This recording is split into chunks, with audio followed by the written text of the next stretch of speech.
Hello बच्चों, स्वागत है आप सभी का लेट्स डिस्कस में।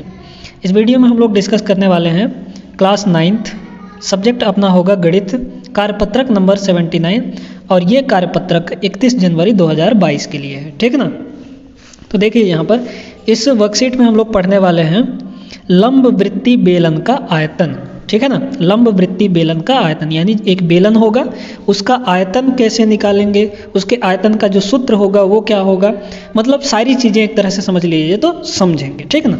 अब देखिए यहाँ पर पहले से आपको जानना आवश्यक है कि बेलन क्या होता है, वृत्त का क्षेत्रफल क्या होता है, आयतन और प्रिज्म के क्या होता है, यानी इनकी समझ थोड़ी थोड़ी होनी चाहिए आपको, तब आप लंब वृत्तीय बेलन का आयतन समझ पाएंगे, ठीक है। आगे देखिए यहाँ पर बच्चों, आप जानते हैं कि किसी त्रिविमीय पदार्थ या आकृति द्वारा घेरे गए स्थान की मात्रा का माप उसका आयतन या धारिता कहलाता है, ठीक है। यानी कोई भी पदार्थ हो गया, कोई भी वस्तु हो गया, कोई भी आकृति हो गया, वो जितना जगह घेरती है, जितना स्थान घेरती है, वही उसका क्या कहलाता है, आयतन कहलाता है, यानी धारिता कहलाता है, एक तरह से ऐसे कह सकते हैं। जैसे एक बॉल है, यानी एक हमारे पास कह लीजिए कि एक फुटबॉल है, ठीक ना, तो वो फुटबॉल कितना जगह घेर रही है वही क्या होगा, उसका आयतन हो जाएगा, ठीक है। तो आयतन समझ गए आप लोग। ऐसे ही बेलन एक ऐसा प्रिज्म है जिसका आधार वृत्ताकार होता है। अब बेलन ध्यान से समझ लिए कैसा होता है। बेलन आप लोग एक कागज़ लीजिए, कागज़ को अगर मोड़ दें तो कैसा बन जाता है, एक बेलन बन जाता है ना। कागज़ को मोड़ दें, अगर फोल्ड कर दें तो कैसा होता है, एक बेलन बन जाता है ना। और उसका जो आधार देखे होंगे वो कैसा होता है, एक वृत्ताकार होता है, यानी सर्किल टाइप का होता है। देख लीजिए यहाँ पर ये क्या है, एक बेलन है। अब बेलन का ये जो आधार है कैसा है, वृत्ताकार है ना, वृत्त जैसा बना है। तो इसी के हिसाब से अब देखिए आधार का क्षेत्रफल कितना होता है, पाई आर स्क्वायर, क्योंकि वृत्त का क्षेत्रफल ले रहे हैं। और इसी के आधार पर हम लोग निकालेंगे कि आयतन कितना होता है। तो बेलन का आयतन का जो सूत्र आता है वो क्या आता है, आधार का क्षेत्रफल और गुणे ऊंचाई। अब ऊंचाई बेलन की कितनी हमने यहाँ पे ली है, h लिया है ना। ये देख सकते हैं, ये जो है बेलन की ऊंचाई है, ठीक है, कितना ऊंचा है वो बेलन, वो तो h हो गया हमारा ऊंचाई, और आधार का क्षेत्रफल क्या है, पाई आर स्क्वायर। आर क्या है यहाँ पे, आधार की त्रिज्या है, ठीक ना। तो बेलन का आयतन कितना आ जाता है, देख लीजिए यहाँ पर ये आ जाएगा हमारा V = V वॉल्यूम है ना, आयतन, पाई आर स्क्वायर इंटू एच। घन मात्रक का मतलब होता है, जैसे अगर मीटर में है तो मीटर क्यूब लिखेंगे, सेंटीमीटर में है तो सेंटीमीटर क्यूब लिखेंगे, ऐसे घन में लगा मतलब पावर में 3 लगाएंगे, ठीक है। अब चलिए इससे रिलेटेड, इससे संबंधित कुछ प्रश्न हम लोग करते हैं, हल करते हैं। तो इसमें 2 उदाहरण दिए गए हैं और 2 प्रश्न दिए गए हैं। इन चारों को हम लोग अच्छे से समझ के और हल करते हैं। देखिए तो पहला उदाहरण है यहाँ पर दिया है, एक अस्पताल के एक रोगी को प्रतिदिन 7 सेंटीमीटर व्यास वाले एक बेलनाकार कटोरे में सूप दिया जाता है, ठीक है। कटोरा कैसा है, बेलनाकार है, बेलन के आकार का है ना, और उसका व्यास कितना है, 7 सेंटीमीटर। यदि यह कटोरा सूप से 4 सेंटीमीटर ऊंचाई तक भरा है, यहाँ पर देख सकते हैं ये 4 सेंटीमीटर ऊंचाई तक भरा है और ये पूरा का पूरा कटोरा है, ठीक है। इसका व्यास कितना है, 7 सेंटीमीटर। तो इसे अस्पताल में 250 रोगियों के लिए प्रतिदिन कितना सूप तैयार करना पड़ेगा। मतलब एक आदमी को, एक रोगी को एक कटोरा दिया जाता है और उसमें 4 सेंटीमीटर तक सूप दिया जाता है ना। तो ऐसे ऐसे 50 रोगियों को उतना ही सूप देना है ना। मतलब अगर हम एक रोगी के लिए कितना सूप दिया जाएगा वो निकाल लें तो 250 रोगियों के लिए निकाल लेंगे, मल्टीप्लाई कर देंगे तो आ जाएगा। तो एक रोगी के लिए सूप निकालने के लिए क्या करेंगे, जहाँ तक ये भरा है, ये देख सकते हैं जहाँ तक ये सूप भरा है उसका आयतन निकाल लेंगे, यानी सूप का आयतन आ जाएगा। तो देखिए कैसे निकालेंगे इसको। देखिए अब कटोरे की त्रिज्या व्यास का आधा होता है, व्यास कितना है हमारे पास 7.7 है, 7 सेंटीमीटर व्यास, तो त्रिज्या कितनी हो जाएगी, उसकी आधी हो जाएगी, यानी 7/2। तो 7/2 सेंटीमीटर हो गया, ठीक है। कटोरे में सूप की ऊंचाई कितना ऊंचा है, 4 सेंटीमीटर तक, यानी h कितना हो गया, 4 हो गया। क्योंकि सूप एक बेलनाकार कटोरे में है तो बेलन का ही आयतन का सूत्र लगाएंगे, है ना, क्योंकि बेलनाकार में है, इसलिए एक कटोरे सूप का आयतन होगा कितना, V = pi are square into h, है ना। यहाँ पे देखिए आयतन कितना हो जाएगा, V = pi are square into H. Pi का मान कितना होता है, 22/7, तो 22/7 आर, आर स्क्वायर है, आर कितना है 7/2, तो आर स्क्वायर करेंगे इसका मतलब 7/2 का 2 बार गुणा करना पड़ेगा, तो यहाँ पे 7/2 और 7/2 इंटू एच कितना है 4 सेंटीमीटर, तो यहाँ पे 4 रख दिए। ठीक है, अब देखिए इसको काटा कैसे है, एक 7 से एक 7 कट गया है ना, और 2 दूना 4 से ये वाला 4 कट गया, और 22 का गुणा 7 से कर दीजिए तो आ जाएगा कितना 154 सेंटीमीटर क्यूब। यही अभी बताए थे हम कि सेंटीमीटर क्यूब में, यानी सेंटीमीटर का 3 बार गुणा हो रहा है, इसलिए सेंटीमीटर क्यूब हो गया यहाँ पर। ठीक है, तो आयतन जब भी लिखेंगे उसको मीटर क्यूब या सेंटीमीटर क्यूब या मिलीमीटर क्यूब में लिखेंगे। ठीक है ना, चलिए तो एक कटोरी में जितना सूप भरा था उसका आयतन आ गया। अब एक कटोरी के लिए तो आ गया, एक रोगी के लिए आ गया, तो ऐसे ऐसे 250 रोगी हैं, तो 250 कटोरों में कितना सूप आएगा उसका आयतन निकाल लेंगे। तो यहाँ पर देख सकते हैं 250 रोगियों के लिए 250 कटोरों में सूप का कुल आयतन हो जाएगा एक कटोरे में सूप का आयतन और गुणे 250, तो 250 गुणे 154 गुणा कर दीजिए तो ये आ जाएगा 38,500 सेंटीमीटर क्यूब में। ठीक है, आई होप कि आप लोग इसको अच्छे से समझ गए होंगे कि किस तरीके से हम इस प्रश्न को किए हैं। ठीक है, चलिए ये प्रश्न हो गया। अब चलते हैं दूसरे उदाहरण पर। दूसरा उदाहरण देखिए, यहाँ पर दूसरे उदाहरण में दिया है एक शीशे की एक पेंसिल, लेड पेंसिल, लकड़ी के एक बेलन के अभ्यंतर, अभ्यंतर का मतलब होता है अंदर, है ना, में ग्रेफाइट से बने ठोस बेलन को डालकर बनाई गई है ना। एक लकड़ी का पेंसिल है, उस लकड़ी के पेंसिल के अंदर ग्रेफाइट जिससे लिखाता है ना, पेंसिल में जिससे लिखाता है वो ग्रेफाइट का बना होता है, तो ग्रेफाइट भी बेलनाकार है। अब पेंसिल लकड़ी का होता है, तो बाहर लकड़ी है और अंदर बीच में ग्रेफाइट डला हुआ है। यहाँ पे देख सकते हैं ये पूरा बाहर का लकड़ी है और ये जो बीच में है ना ये वाला, ये हमारा है ग्रेफाइट। अब आगे देखिए, पेंसिल का व्यास कितना है 7 mm मिलीमीटर में दिया है, और ग्रेफाइट का व्यास कितना है 1 mm, यानी ये जो यहाँ पे बीच में है ना इसका व्यास है 1 मिलीमीटर। यदि पेंसिल की लंबाई 14 सेंटीमीटर है, लंबाई कितनी है यहाँ पे 14 सेंटीमीटर, ये देख सकते हैं यहाँ पे, तो लकड़ी का आयतन और ग्रेफाइट का आयतन ज्ञात कीजिए। अब हमको लकड़ी का आयतन अलग निकालना है, ग्रेफाइट का आयतन अलग निकालना है। तो देखिए यहाँ पे ग्रेफाइट भी बेलनाकार है और लकड़ी भी हमारा यानी जो पेंसिल है वो भी बेलनाकार है। तो सबसे पहले हम लोग अंदर वाले का आयतन निकालते हैं, यानी ग्रेफाइट का आयतन निकालते हैं। तो देखिए कैसे निकालेंगे, देखो यहाँ पेंसिल एक ऐसे बेलन के रूप में है जिसमें लकड़ी का एक बेलन, बाहरी बेलन है ना, लकड़ी बाहर लगा इसलिए बाहरी बेलन वो हो गया, जिसकी त्रिज्या हम लोग मान लेते हैं कैपिटल R, तथा ग्रेफाइट का एक आंतरिक बेलन, इसकी त्रिज्या हम लोग मान लेते हैं स्मॉल r। ठीक है, जो ग्रेफाइट है ना यहाँ पे जो ग्रेफाइट है उसकी त्रिज्या हम लोग मान लेते हैं स्मॉल r। पेंसिल की ऊंचाई जो है 14 सेंटीमीटर, अर्थात h बराबर 14 सेंटीमीटर होगा। ठीक है, अब देखिए यहाँ पर r यानी जो लकड़ी का बाहरी बेलन है उसकी त्रिज्या कितनी होगी 7/2, क्योंकि व्यास 7 था, 7 mm, यानी 3.5 mm हो गया। इसको हम लोग अगर हम सेंटीमीटर में बदलते हैं, mm को सेंटीमीटर में, तो 10 से भाग देना पड़ता है, ध्यान रखिएगा। तो 3.5 को 10 से भाग दिए तो आ गया 0.35 और ये बदल गया सेंटीमीटर में। ऐसे ही ये जो हमारा ग्रेफाइट है उसका त्रिज्या कितना होगा, तो ये हो जाएगा 1/2, यानी 1 mm का आधा, यानी ये 0.5 हो गया, mm में बदलेंगे तो 0.05 सेंटीमीटर आ जाएगा, है ना। mm को हमने सेंटीमीटर में बदल दिया, 0.05 सेंटीमीटर। अब ग्रेफाइट का आयतन सूत्र जानते हैं आप लोग, क्योंकि बेलनाकार है तो बेलन का सूत्र क्या होता है πr² × h होता है, इतना आप लोग जानते हैं। ठीक है, तो यहाँ पर हमने ग्रेफाइट का आयतन निकाला है ना, πr² × h। पाई का वैल्यू होता है 22/7 और r का वैल्यू है 0.5, यानी स्मॉल r का। अभी हम ग्रेफाइट का आयतन निकाल रहे हैं तो त्रिज्या भी किसकी लेंगे, ग्रेफाइट की। ठीक है, तो r² यानी 0.05 × 0.05, यानी 2 बार गुणा r का, इंटू h क्या है 14 सेंटीमीटर।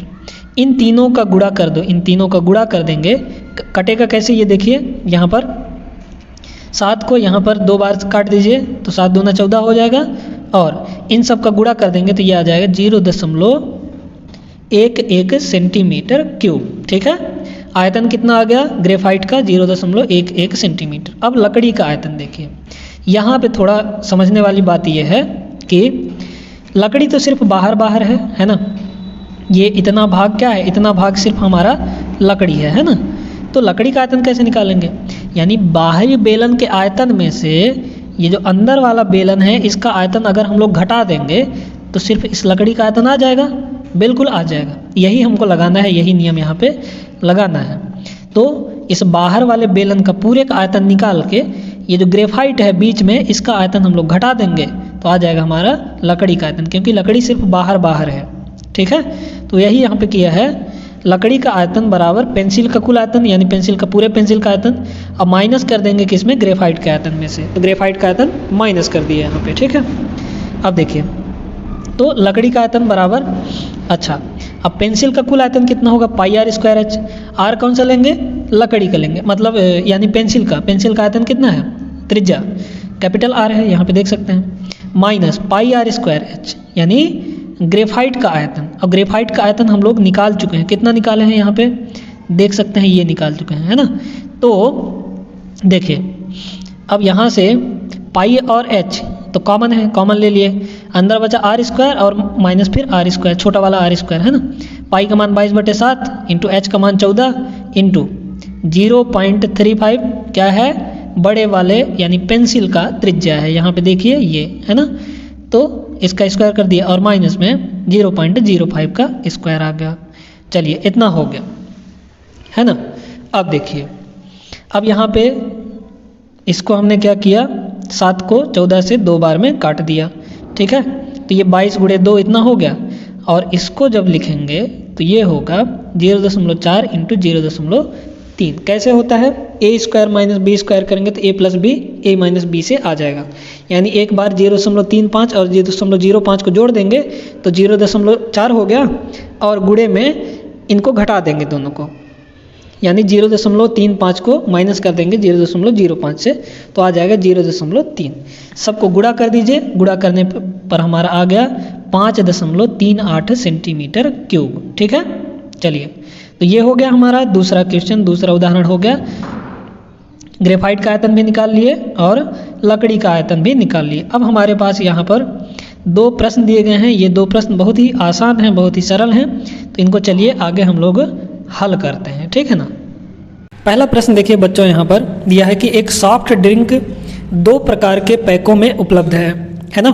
पहला, लंबाई 5 सेंटीमीटर और चौड़ाई 4 सेंटीमीटर वाले आयताकार आधार का टिन का डिब्बा जिसकी ऊंचाई 15 सेंटीमीटर है, यानी घनाभ दिया है, ठीक है। तो एक सॉफ्ट ड्रिंक है, 2 प्रकार के पैकेट में उपलब्ध है। पहला पैकेट कैसा है, घनाभकार है ना, घनाभ के आकार का, जिसकी लंबाई है 5 सेंटीमीटर, चौड़ाई है 4 सेंटीमीटर और ऊंचाई है 15 सेंटीमीटर, ठीक है। तो पहला जो है, पहला कैसा है, घनाभ है ना, घनाभ के आकार का। लंबाई कितना है, 5 सेंटीमीटर, चौड़ाई यानी बी कितना है, 4 सेंटीमीटर, और ऊंचाई घनाभ का कितना दिया है, 15 सेंटीमीटर। प्रश्न में आप लोग देख सकते हैं, ठीक है। चलिए अब दूसरा दिया है, दूसरा जो पैकेट है वो व्यास 7 सेंटीमीटर वाले वृत्तीय आधार और 10 सेंटीमीटर ऊंचाई वाला एक प्लास्टिक का बेलनाकार डिब्बा यानी बेलन दिया है, ठीक है। तो दूसरा डिब्बा कैसा है, बेलनाकार है, ठीक है। दूसरा डिब्बा कैसा है, बेलनाकार है ना। चलिए, तो बेलनाकार कैसे करेंगे, देखिए बेलन का क्या क्या दिया है, आधार का व्यास दिया है, तो व्यास कितना है, व्यास है 7 सेंटीमीटर, यानी त्रिज्या r बराबर कितनी हो जाएगी, 7/2 सेंटीमीटर है ना बेलन का। और ऊंचाई यानी h कितना दिया है इसका, ये है 10 सेंटीमीटर, ठीक है ना। अब देखिए आगे प्रश्न में पूछा है कि किस डिब्बे की धारिता अधिक है, यानी घनाभाकार डिब्बे की धारिता अधिक है या फिर बेलनाकार डिब्बे की धारिता अधिक है। तो धारिता किसकी अधिक होगी, जिसका आयतन ज़्यादा होगा, है ना, यही होता है ना। तो पहले हम लोग क्या करेंगे, घनाभाकार डिब्बे का आयतन निकाल लेंगे, उसके बाद बेलन का आयतन निकालेंगे यानी बेलनाकार डिब्बे का आयतन, और दोनों को हम लोग देख लेंगे कि किसका ज़्यादा आयतन है, उसी का धारिता ज़्यादा हो जाएगा। तो सबसे पहले हम लोग घनाभ का आयतन निकालते हैं, तो क्या लिखेंगे, घनाभाकार डिब्बे का आयतन है ना, आयतन कितना हो जाएगा। अब घनाभ का आयतन कितना होता है, लंबाई गुणे चौड़ाई गुणे ऊंचाई, यानी L × B × H, वैल्यू रख दो, 5 × 4 × 15 है ना, 15 चौको 60 और 60 पंचे 30 यानी 300 सेंटीमीटर क्यूब यानी सेंटीमीटर क्यूब। ठीक है, कितना हो गया 300 सेंटीमीटर क्यूब यानी हाँ ठीक है। अब चलिए अब बेलन का आयतन निकालते हैं। तो लिखेंगे बेलनाकार डिब्बे का आयतन, है ना। कितना होगा बेलनाकार डिब्बे का आयतन। अब बेलन है तो बेलन का आयतन आप लोग जानते हैं पाई r स्क्वायर इंटू एच होता है। अब देखिए पाई का मान क्या होता है 22/7 इंटू आर का वैल्यू क्या है 7/2 है ना। तो 2 बार है इसलिए 2 बार गुणा कर देंगे, r स्क्वायर है इसलिए 2 बार गुणा इंटू एच कितना है 10 है ना। तो 7 से 7 कट गया और 2 से ये 5 बार में कट गया और 2 से ये 11 बार में कट गया, 11 दूना 22। ठीक है, फिर 11 सत्ते 77 और गुणे यहाँ पे 5 है तो गुणा कर दीजिए। 5 सत्ते 35 के 5 हासिल 3 और 5 सत्ते 35, 35 3 38 है ना, 38 385 सेंटीमीटर क्यूब। अब देख सकते हैं कि जो बेलन है बेलनाकार डिब्बा उसका आयतन क्या है ज़्यादा है, ये 300 ही है, ये 385 है। तो आयतन किसका ज़्यादा हुआ बेलनाकार डिब्बे का, इसलिए धारिता किसकी होगी ज़्यादा, इस बेलनाकार डिब्बे की, है ना, जिसमें सॉफ्ट ड्रिंक रखा गया है ना।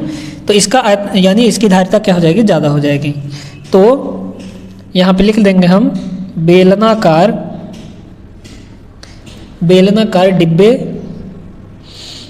डिब्बे की धारिता अधिक होगी। ठीक है, अधिक होगी। और ये भी पूछा है कि कितनी अधिक होगी, तो कितनी अधिक होगी देखिए ये 385 है, 300 ही है तो कितना अधिक हुआ 85 अधिक हुआ ना। तो हम यहाँ पे लिख देंगे कि 385 माइनस 300 यानी 85 सेंटीमीटर क्यूब अधिक होगी। कितनी अधिक होगी 85 सेंटीमीटर क्यूब अधिक होगी। ठीक है, तो ये प्रश्न हमारा हो गया। अब चलते हैं हम लोग दूसरे प्रश्न पर। दूसरा प्रश्न भी ज़्यादा कठिन नहीं है, आसान ही है। ठीक ना, देखिए दूसरा प्रश्न दिया है कि लकड़ी के एक बेलनाकार पाइप का आंतरिक व्यास 24 सेंटीमीटर और बाहरी व्यास 28 सेंटीमीटर है। इस पाइप की लंबाई 35 सेंटीमीटर है। इस पाइप का आयतन ज्ञात कीजिए। देखिए एक पाइप दिया गया है, बेलनाकार है ना। पाइप बना लेते हैं पहले। ये है पाइप, है ना, पाइप है कैसा बेलनाकार। अब इसका जो मोटाई होगा कुछ, है ना, तो यहाँ पे हम लोग मोटाई बना लेते हैं ना। ये हो गया मोटाई इसकी। ठीक है, ये मोटाई है, ये जो इतना पार्ट है ये मोटाई हो गई। अब बीच में क्या है खोखला है, पाइप है तो खोखला ही होगा, है ना। अब बोला है कि आंतरिक व्यास यानी ये जो अंदर वाला व्यास है ये कितना है 24 सेंटीमीटर है। और ये जो बाहरी व्यास है यहाँ से यहाँ तक कितना है 28 सेंटीमीटर। ठीक है, तो इसको अगर स्मॉल आर ले लें तो स्मॉल आर बराबर कितना हो जाएगा, त्रिज्या निकालना है तो 24/2 यानी 12 सेंटीमीटर। और यहाँ से इसको अगर हम लोग कैपिटल आर लिख लें तो कैपिटल आर देखिए आंतरिक त्रिज्या है ना, आंतरिक लिखेंगे आंतरिक त्रिज्या आर बराबर कितना हो जाएगा आंतरिक त्रिज्या यानी 24/2 12 सेंटीमीटर। और बाहरी त्रिज्या कितनी होगी, कैपिटल आर ले लेते हैं इसको, है ना। ये हो जाएगा व्यास 28 है, बटे 2 कर देंगे तो 14 सेंटीमीटर हमारा बाहरी त्रिज्या आ जाएगा। अब बोला है कि पाइप का आयतन निकालिए। अच्छा, लंबाई कितनी दी गई है एच बराबर है 35 सेंटीमीटर। ठीक है, 35 सेंटीमीटर। चलिए, यानी इसकी ऊंचाई है पाइप की 35 सेंटीमीटर, ये है एच हमारा। ठीक है, अब इसका आयतन कैसे निकालेंगे, तो बाहरी बेलन जो है उसका आयतन और माइनस कर देंगे अंदर वाले का आयतन, यानी यहाँ पे लिखेंगे पाइप का आयतन बराबर हो जाएगा pi are square into r, ये वाला है ना बड़ा वाला r, pi are square into h minus कर देंगे। देखिए ये बाहरी बेलन का आयतन, ये जो बाहर है ना यहाँ पे इस बाहरी बेलन का आयतन कितना हो जाएगा पाई आर स्क्वायर, क्योंकि आर हमने बड़ा माना है ना। फिर माइनस कर देंगे छोटे वाले का, मतलब इस अंदर वाले का आयतन, तो ये हो जाएगा pi are square into H. पाई और एच कॉमन है, बाहर आ गया, यहाँ पे बचा आर स्क्वायर और माइनस स्मॉल आर का स्क्वायर। रख दीजिए मान, पाई का मान 22/7, 22/7 इंटू एच कितना है 35 है ना, 35। आर का वैल्यू कितना है 14, तो 14 का स्क्वायर हो गया माइनस 12 का स्क्वायर हो गया, ठीक है। कितना हो गया ये, 7 से इसको काट दीजिए तो 5 है ना, यानी 22 गुणे 5। अब देखिए ये 14 का स्क्वायर माइनस 12 का स्क्वायर है, यानी ए स्क्वायर माइनस बी स्क्वायर है। ए स्क्वायर माइनस बी स्क्वायर कितना होता है, ए प्लस बी ए माइनस बी, यानी 14 प्लस 12 और 14 माइनस 12 है ना, 14 माइनस 12 ये हो जाएगा। अब इसको गुणा करो तो ये हो जाएगा 22 गुणे 5 और ये इसका जोड़ कितना आया, देखिए आ गया 26 और गुणे इसका जोड़ कितना आ गया 2 आ गया। तो इन सबको मतलब घटाव आ गया, 14 माइनस 12 2 आ गया। सबको अब गुणा कर दीजिए है ना, तो सबको गुणा करेंगे तो कैसे होगा, 22 को 2 से गुणा करो तो ये हो जाएगा 44 और गुणे 5 छक्का 30, 5 दूना 10 3 13।